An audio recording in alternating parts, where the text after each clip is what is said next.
And now, a tale well calculated to keep you in suspense.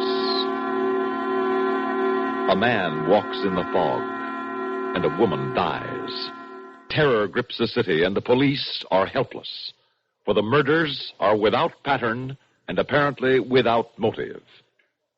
Listen now to Act One of The Man in the Fog, starring Robert Dryden and Ethel Everett, written especially for Suspense by Joseph Cochran.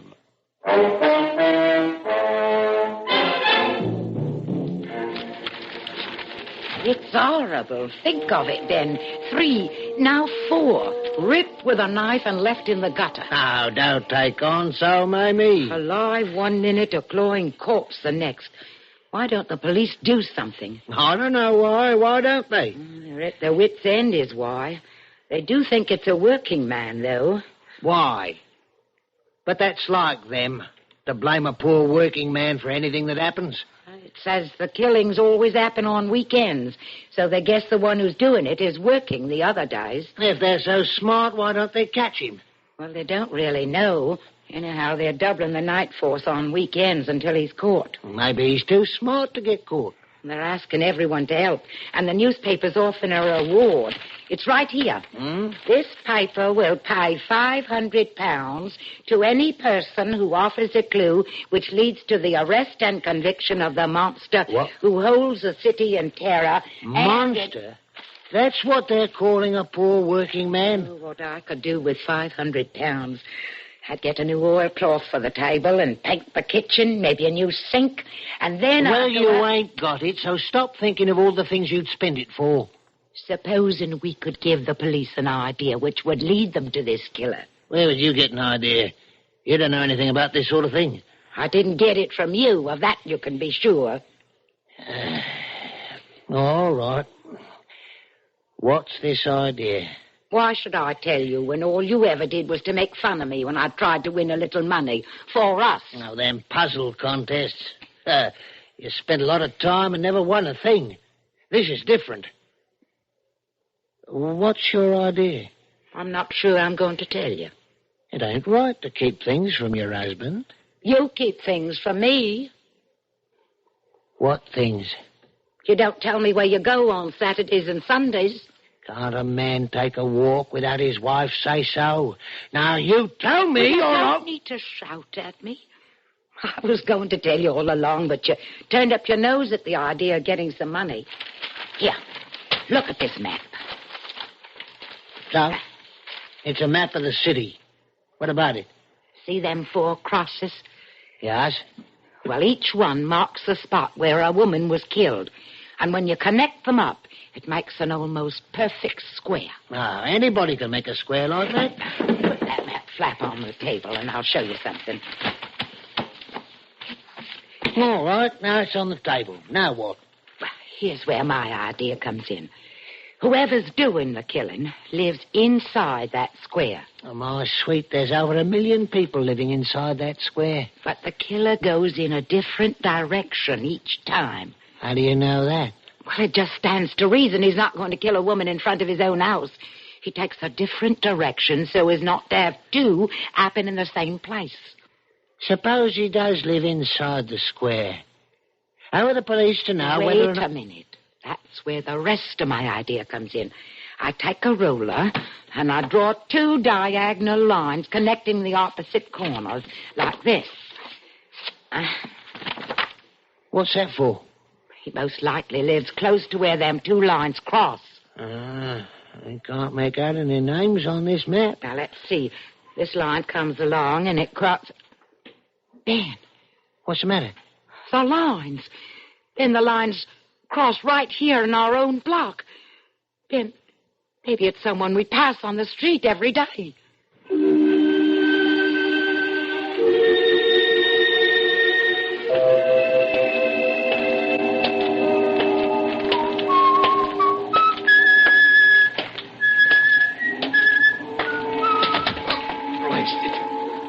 Say, what are you doing here? Come on, dearie, get up. This is no place to be sleeping. Come on, get up. Here, I'll give you a hand. Mother in heaven.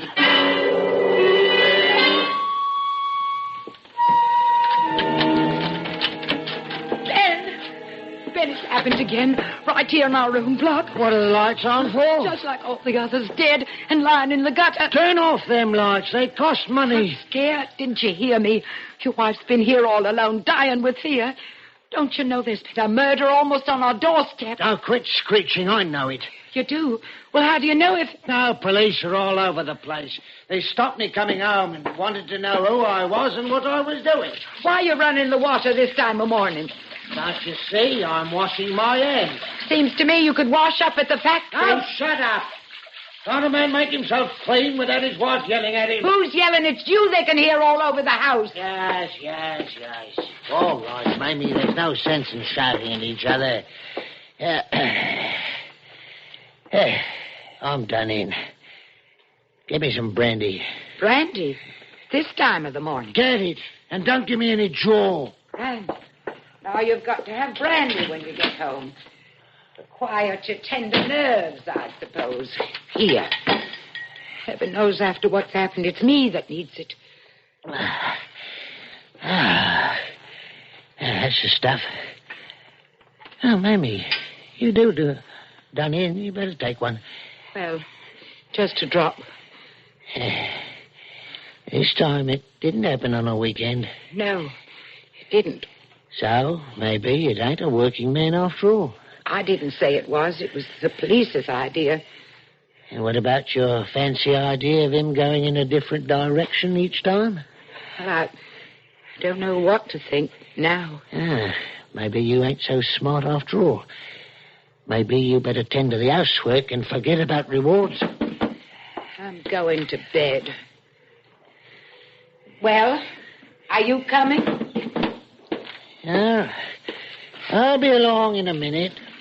What? Why, ain't you the fancy one? What's that? You just got through washing your hands, so don't you remember? No, I didn't.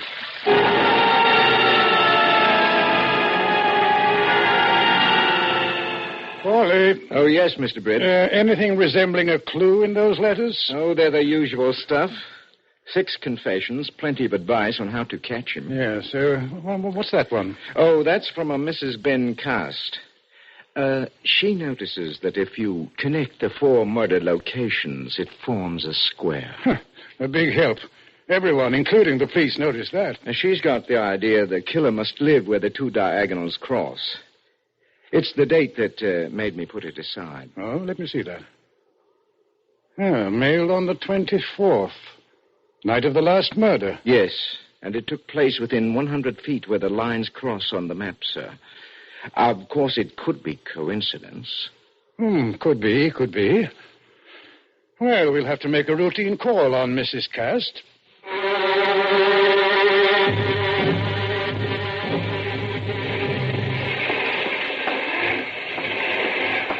Are you the timekeeper? That's right. What can I do for you? My husband forgot his lunch. Could you see it was sent in to him? All right. What's his name? Cast. Ben Cast. He works in the grinding shed. He didn't check in tonight. You mean he's not here? Here's his card. It's not punched. But he left home at the regular time. Maybe he's out with a blonde. But Ben never misses work. He's never stayed away before. Has he? He's pretty regular. He missed work only once before this month. Before tonight, I mean. Once before? When was that? Well, let's see.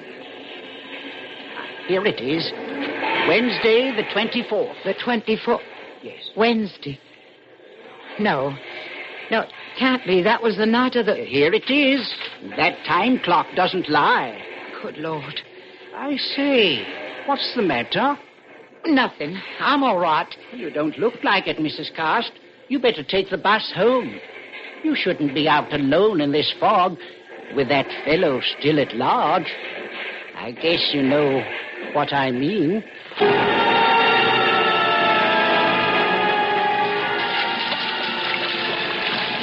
Ben, is that you? Of course it's me. Has there been another? Don't pester me with questions. I'm done in. I walked in. If you're looking for the brandy, it's on the table.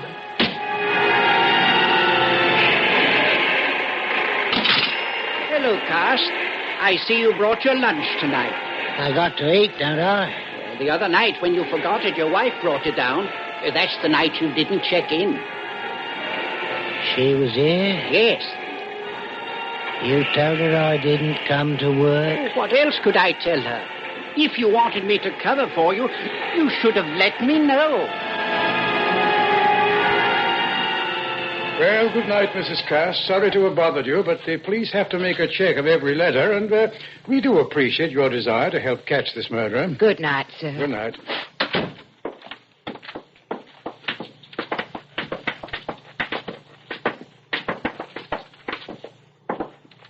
What do you think, sir?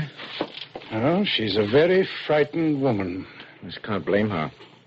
First a murder, a stone's throw away.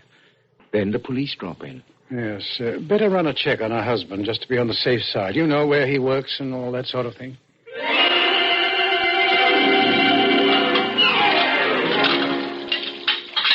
Who's there? Oh, Ben. What are you doing home? Don't you're hurting my arm. The minute my back's turned, you call the police. No, Ben, they came to ask me about the letter. It don't mean a thing. They said so. They just had to check all the letters. They get dozens of them. What did you tell them? Nothing. Honest. There was nothing I could tell them. They asked about me, didn't they? I had to tell them I was married and that you worked nights. Did they ask you about Wednesday night? No, they didn't ask. What Wednesday? Then please let go my arm. The night you brought my lunch to the factory. The night you left the brandy out for me. I knew you'd be tired after working hard all night. It's good when you're tired. Let me get your glass now. Wednesday. You followed me. You left the brandy. You know, don't you? I don't know anything, Ben.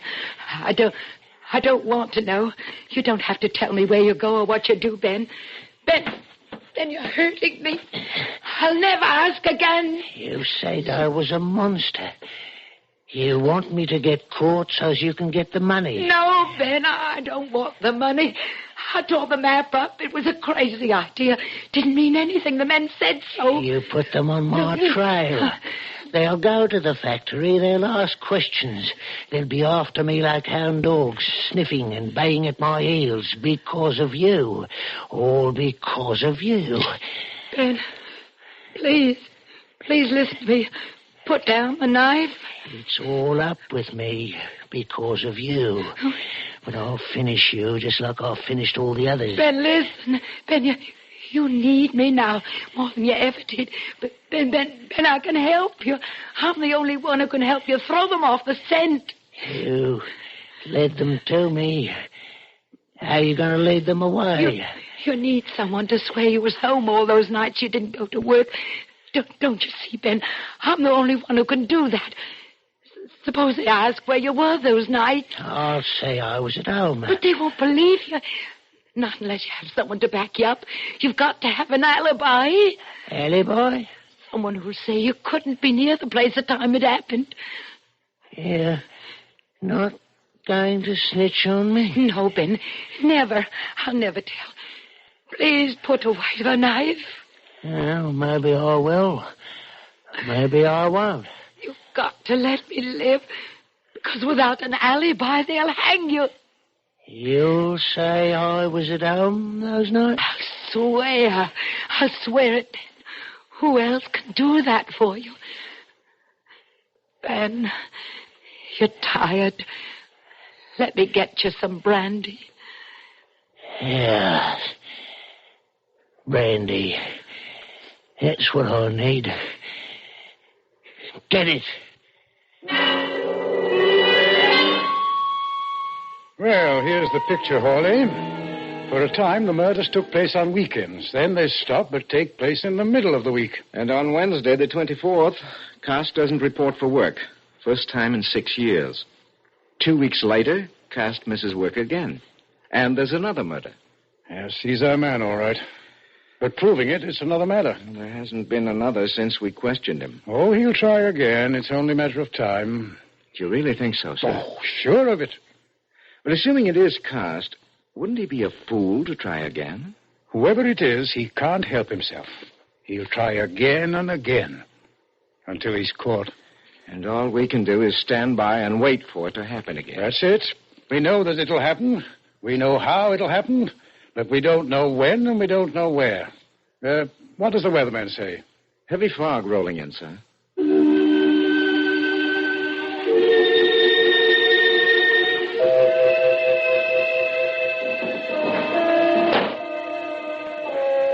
Ain't it chilly enough without opening the window and filling the room with a damp fog?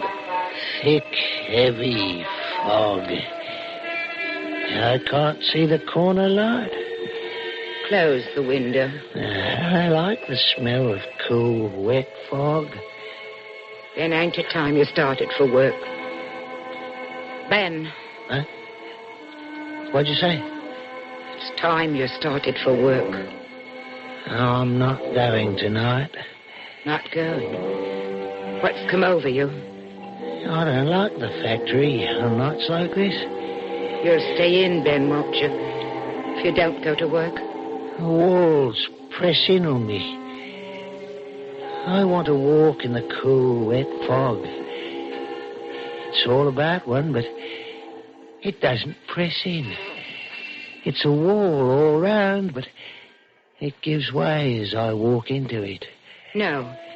No, stay home if you wish, but don't go walking in the fog. You call the factory and tell them I'm not coming in. Then please, if I call them, will you promise not to... Do as I say.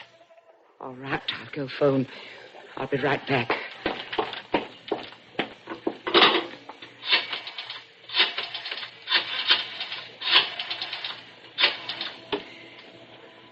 Hello? I'm calling for Ben Cast. He's sick and he won't be in tonight. No, not serious. He'll be in tomorrow night. Yes, tomorrow. Ben, I got the timekeeper. Ben, why have you got your slicker on? You promised me you'd never walk in the fog again. There's someone out there calling me. You're talking wild. It's my mission.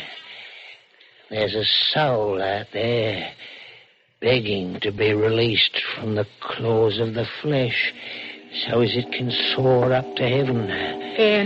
Ben, don't. Get out of my way!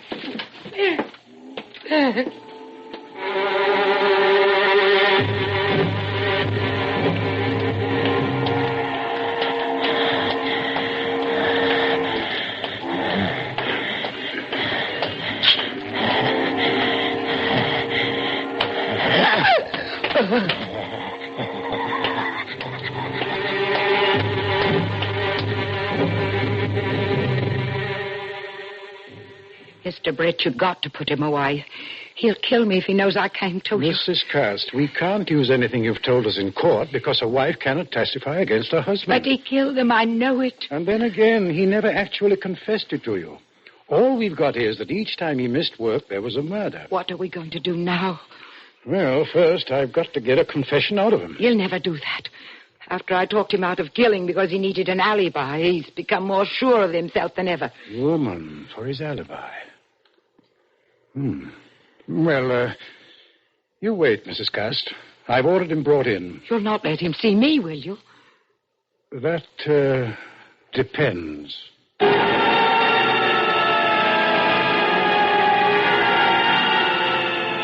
Mr. Cast, on Wednesday the 24th, there was a murder not far from your home. Everybody knows that. Yes, and, on Wednesday the 24th, you missed work for the first time in 6 years. I didn't feel well, so I stayed home. And 2 weeks later, there was another murder. You missed work a second time in 6 years. Man can get sick, can't he? 2 hours ago, a woman was killed. And the third time in 6 years, you didn't report for work. Where were you 2 hours ago, Mr. Cast? I was at home. And those other nights, where were you? Home? Well, I'm glad to hear that. You understand, though, we can't just take your word for it. Now, if there was someone who could testify for you... You mean if I had an alibi? Exactly. Well, I have got an alibi. My wife will swear I was home those nights. But, she's a woman, Mr. Cast. She'll swear to it. But you know how sneaky women are. How they'll lie their heads off. What traps they set for men. Yes. I know. Yes, they'll swear not to do something, and a moment later, they'll do the opposite. But Mamie said she wouldn't do... But she's a woman, Mr. Cast. Don't forget how greedy they are. And there's a reward out for the killer. Yes. Mamie wanted the reward. Ben, I'm going to tell you something. Just between you and me, understand? I'm not to tell anybody else. Right. I hate women, too. Oh, yes? Those women who got the knife in the fog, they all had it coming to them. Yes. They had it coming to them. Look, Ben, I want to show you something. Now, who's that woman talking to my man? Mamie. And he's writing down what she says. As I said, you can't depend on them. But Mamie, she's my alibi. What will I do? She's the only one who can swear where I was those nights. You can tell me, Ben, because I understand. Now, tell me where you really were those nights. Tell me how you walked in the cool, wet fog that formed a blanket all around you. Tell me how a dim figure of a woman would come out of the fog. How your hand would go to the knife. The knife. Ben? The knife? Yes. You do understand things. You do understand me. My hand would go to the knife all by itself. It would take it. I could hear a soul wailing in the body of a woman, begging to be freed from the claws of the flesh. And then my hand would lift the knife, and in a minute, the soul would be free. And then my head would stop hurting.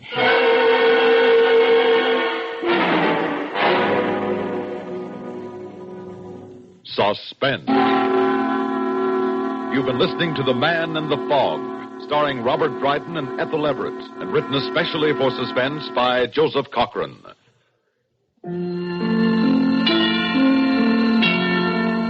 Suspense is produced and directed by Bruno Zerato Jr. Music supervision by Ethel Huber.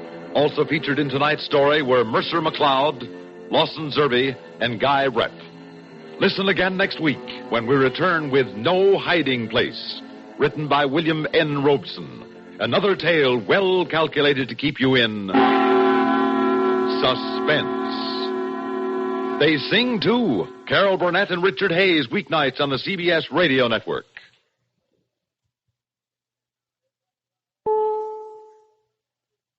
Chevrolet spotlights the news.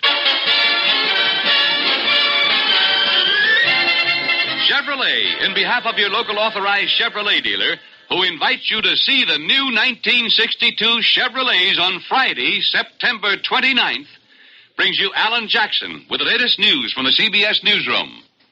The president is conferring with his advisors in New York. The attorney general had a word on nuclear weapons. The stories in a moment, after a word from Chevrolet. May I help you, sir? Oh, yes. I'd like to see some of those 62 Chevrolet cars. I'm afraid you're a bit early, sir. The new 62 Chevrolets and Corvairs won't be shown to the public until September 29th. September 29th? September 29th? Yes, sir. That's the day we Chevrolet dealers unveil the 62 Chevrolets, Corvairs, and the totally couldn't you show me a picture of what they look like? What they look like? Not until September 29th. Oh, that's ridiculous. That's ridiculous. Oh, sorry, sir, but I'm afraid you'll just have have to wait until Friday, September 29th. Well, baby, maybe you could tell me something of Sodom. Something about them. Well, the new 1962 Chevrolets and Corvairs are absolutely beyond description. And the totally new line of cars Yes? Oh, I'm sorry, sir. You'll just have to wait until September 29th. But waiting makes me no service. So nervous. Couldn't you... Not until Friday, September 29th. Friday, September 29th. Are you trying to fake money me?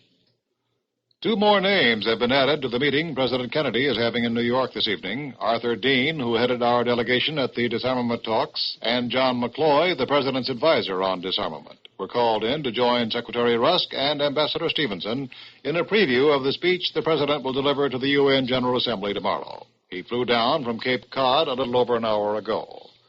The Russians, in a memo to the UN on the eve of the opening of the new General Assembly session, reasserted that they will unconditionally accept any Western proposals for control measures if the West will first accept Premier Khrushchev's program for general and complete disarmament.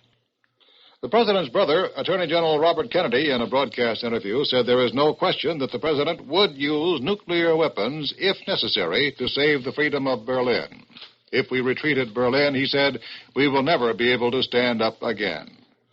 Democratic Senator Mike Mansfield says there are some things in the Berlin crisis which can be negotiated, things which don't affect the freedom of West Berlin or the security of the free world. And he said that de facto recognition of the East German communists might well be inevitable. There have already been angry protests by some West Germans at the idea of any form of recognition, but Mansfield pointed out that the West Germans themselves already recognize East Germany in one form, that is, more than $300 million worth of trade agreements every year. The communists of Berlin are still having trouble keeping their reluctant citizens out of the West, despite the new concrete wall, barbed wire, and other barricades along the city dividing line. At least 20 East Berliners escaped to freedom during the day by jumping out of windows, scrambling through barbed wire, and climbing over the wall, and some made their way into the western side of town by digging a tunnel through the wall of a stable on the border. 3 Air Force servicemen were killed in the crash of an Air Force transport plane in Wilmington, North Carolina. The plane had just taken off with newsmen and members of the skydiving parachute team preparing to jump for an air show down below. It stalled on takeoff and crashed on the edge of the field in full view of the spectators and a TV audience watching over the local TV station. 11 other persons aboard the plane were injured. Death came to a career diplomat at his home in New Jersey. Sumner Wells, a former Undersecretary of State, died at the age of 68. The exact cause of his death was not announced. It was Wells who coined the phrase good neighbor policy in describing our attitude toward the nations of Latin America. Argentina's President Frondizi is on his way to New York, where he'll meet with President Kennedy Tuesday morning. And there are hints in Rio that Brazil's new President Goulart would be pleased to accept an invitation to visit the President in Washington. And so-called informed sources are suggesting that such an invitation likely will be sent within the next few weeks. That's the news. Now a word from Chevrolet. This is Art Baker speaking for Chevrolet in behalf of your local authorized Chevrolet dealer, who invites you to see the new 1962 Chevrolets coming Friday, September 29th. Remember, Chevrolet brings you the news 12 times each weekend on CBS Radio.